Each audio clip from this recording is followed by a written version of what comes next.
Good morning, children. Today we are going to revise circle chapter. Okay, first of all, introduction. So the definition of a circle. What is the definition of a circle? So it is the collection of all points. Here I have drawn few points. So circle is the collection of all points which are equidistant from a fixed point. Equidistance means equal distance. These all points are at equal distance from a fixed point, and that fixed point is known as center of a circle. And there is a fixed distance also. These all distances will be fixed. These distances will be known as radius of a circle. So this fixed point is the center of a circle. This fixed distance is radius of the circle. Now next is, again I just repeat once again the definition of a circle. It is the collection of all points in a plane which are at equal distance from a fixed point. That fixed point is center of a circle, and the fixed distance is radius of a circle. Now chord. What is chord? Chord is the line segment. If I draw this circle, joining these all points, I will get a circle in a plane.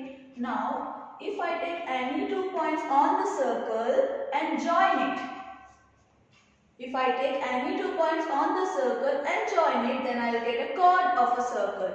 So, chord is a line segment joining 2 points of a circle. Sector.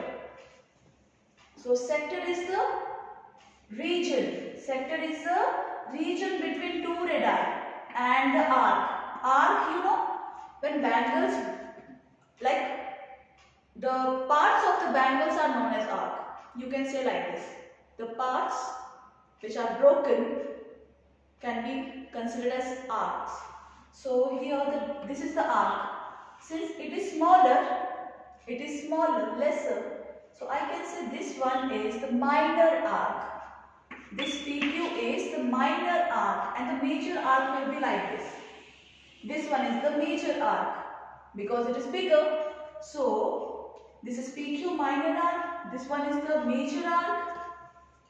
And if I talk about the sector, sector is the region between two radii and minor arc.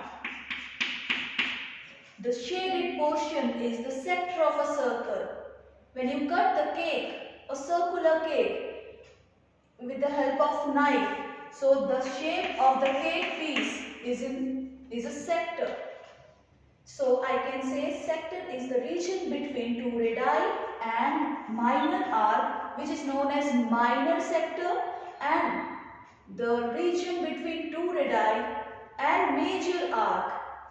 The region between two radii and the major arc, it will be known as major sector. So this is major sector. Okay. Now if I talk about segment. So segment is the region between the chord and the minor arc. If I am considering the only minor arc, the region between chord and minor arc is known as minor segment, and the region between chord and major arc, this is the major arc, CD, this side. So the region between chord and the major arc is known as major segment. So this part is the introduction. Let us talk about all the theorems of chapter 10. So theorem 10.1, which says equal chords of a circle subtends equal angle at the center. So if I say AB is equal to CD, subtends equal angle at the center means the angle made by the chords are same at the center. Like here, AB is making angle AOB at the center, CD is making angle COD at the center. So if AB is equal to CD, then I can say angle 1 is equals to angle 2. AB is equals to CD, it is given. Then I can prove angle 1 equals to angle 2 by making the triangles congruent.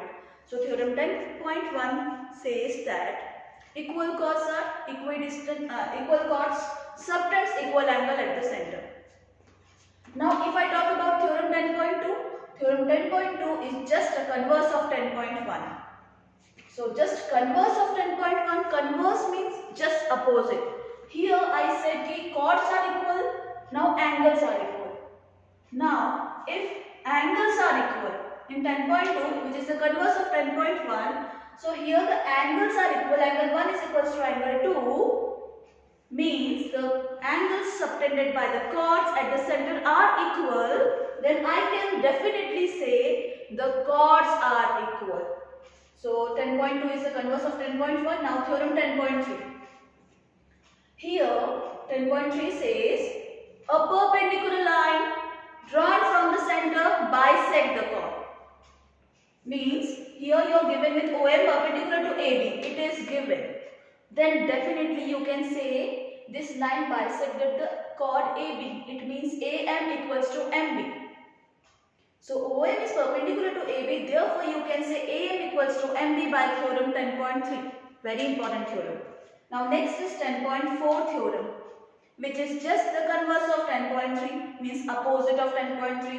Here in 10.3 you know this is a perpendicular line. Therefore you said AM equals to MB.